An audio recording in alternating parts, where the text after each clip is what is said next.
Hey everybody, welcome back. Taking a look at the Last Voyage of the Demeter, 4K plus Blu-ray, collector's edition. Tracy's sounds are a little better here. And it is a collector's edition. It's also, as far as I know, the only edition on 4K. Maybe there was a fancier edition, but this one's the collector's edition. And I have the slip. I don't put the slip in the closet yet because I just recently got this. I haven't had time to put it in the closet. It's so busy. And I got this. I was at the mall and I popped into Sunrise and I was poking around there, and this was on sale at their orange, look at me, I'm on sale sticker. And I've been wanting to watch this. I almost went to go see it in the theater, and I can't remember what else was playing that weekend. I want to say, no, I would just be totally guessing, so it doesn't matter. But anyways, it didn't win the coin toss. I ended up going to see something else, and it really wasn't in the theater for that long. And that was like 2 years ago, something like that. I think it came out in 2023. And then I kind of forgot about it, and then here we are. So I ended up picking it up. Let's take a look at the back. So this doesn't have reversible artwork or anything, and I think this is the theatrical poster too. So this has the poster I recall seeing when I was in the theater. Sometimes there's more than one. And so the same artwork on the back. Maybe a little easier to read this one for you guys, perhaps. It's not too bad. So this terrifying new addition to the Dracula legend, based on the chilling chapter from Bram Stoker's classic novel, chronicles the journey of a merchant ship ferrying 50 mysterious wooden crates to London. 50. As they set sail, the crew soon discovers they are not alone. At night, they are stalked by a hidden passenger whose monstrous thirst for blood turns the trip into a harrowing nightmare of tension, terror, and unfathomable evil. That's probably the monster there. And they have 2 discs here. I'll put the case back up.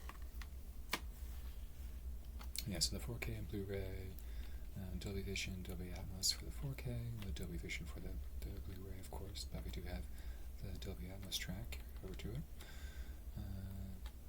3 commentaries for the 4K. The rest of the special features are on the Blu-ray. So we have commentary with actor David j.a.s.m.r. I think that's how you pronounce his surname. And then audio commentary with film critic Megan Navarro, and then audio commentary with the director Andre Overdahl. He probably doesn't say it like that, but he's a Norwegian director. He directed this movie called Troll Hunter. I never saw it, but I remember it getting a lot of hype when it came out, and then I read it was a found footage movie. I don't know, for the most part I don't really like found footage movies, so I never gave it a shot. And then he did a collaboration with Guillermo del Toro, Scary Stories You Tell in the Dark. I think that's what it was called. I didn't see that either, and I want to see that too. There's been so many movies, I'm sure he's done more than just those. No, I'm not sure, but those are the 2 movies I'm aware of that he's directed, and of course he directed this. So this is the first movie I've seen that he's directed, and then the producer has commentary as well, Bradley Fisher. So let's see this back over. Yeah, so David j.a.s.m.r. He's been in a lot of like big blockbuster movies that have made a lot of money, and he's primarily just like a character actor. The first movie I saw him in was The Dark Knight. He's one of Joker's goons, which is a word that the internet has ruined, at least so I've read. And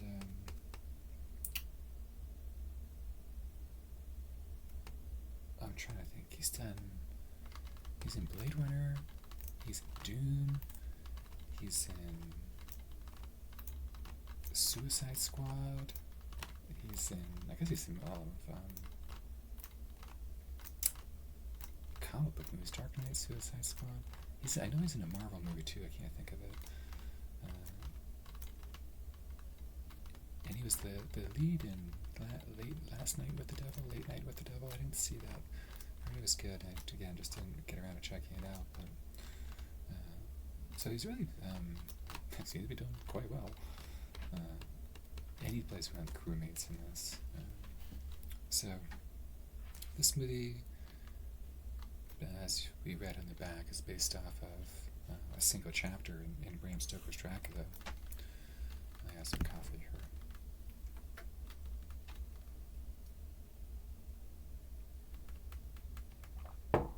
Some afternoon coffee.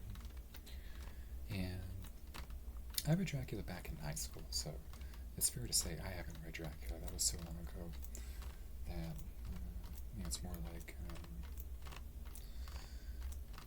ideas of memories, And but I do remember. Well, I guess I don't. No, I don't. I don't really remember. It is factual since this is only one chapter, and this is specifically the captain's log portion of the chapter. And in the book, I guess I remember some aspects of the book. The chapter in the book is very very light on details. Like, we know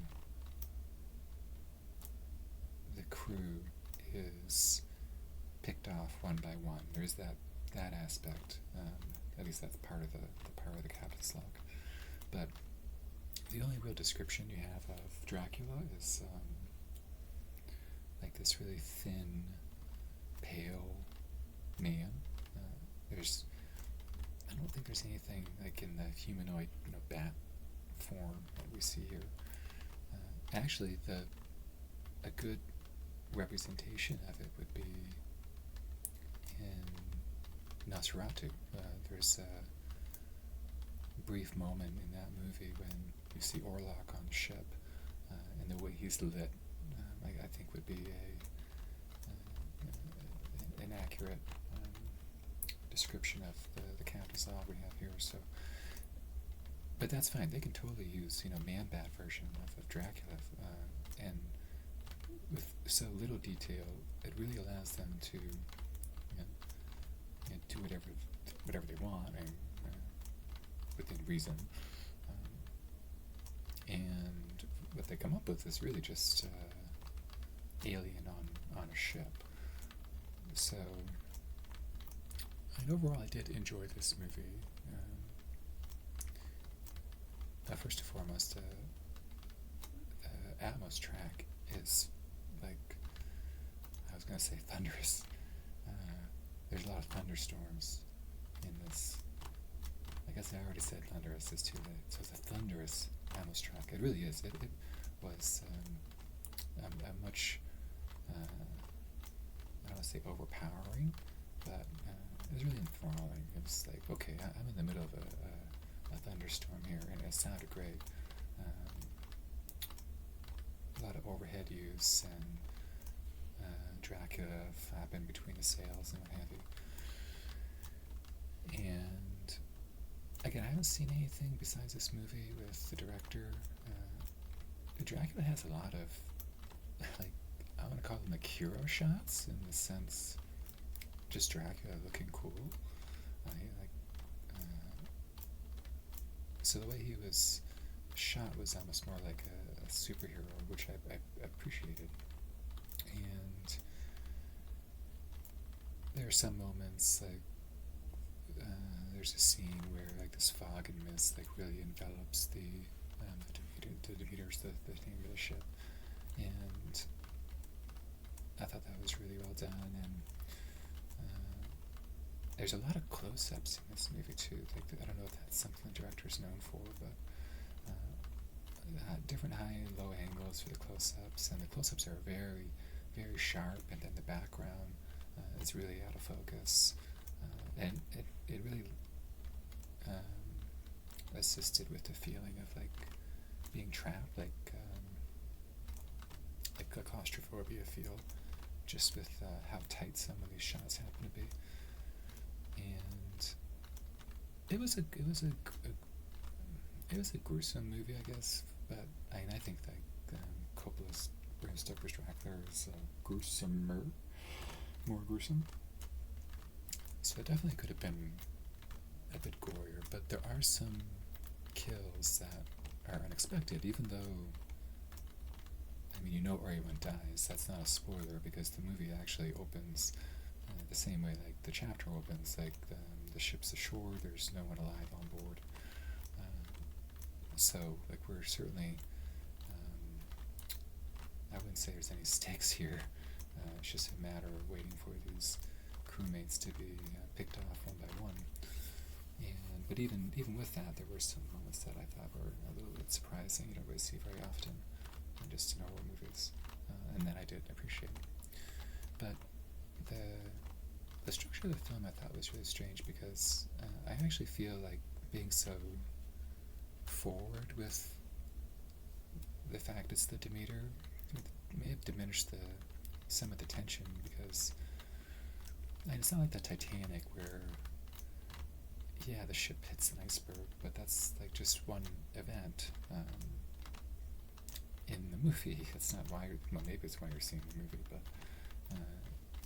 in this, I mean, the movie is really just seeing these poor souls get torn apart by Dracula. And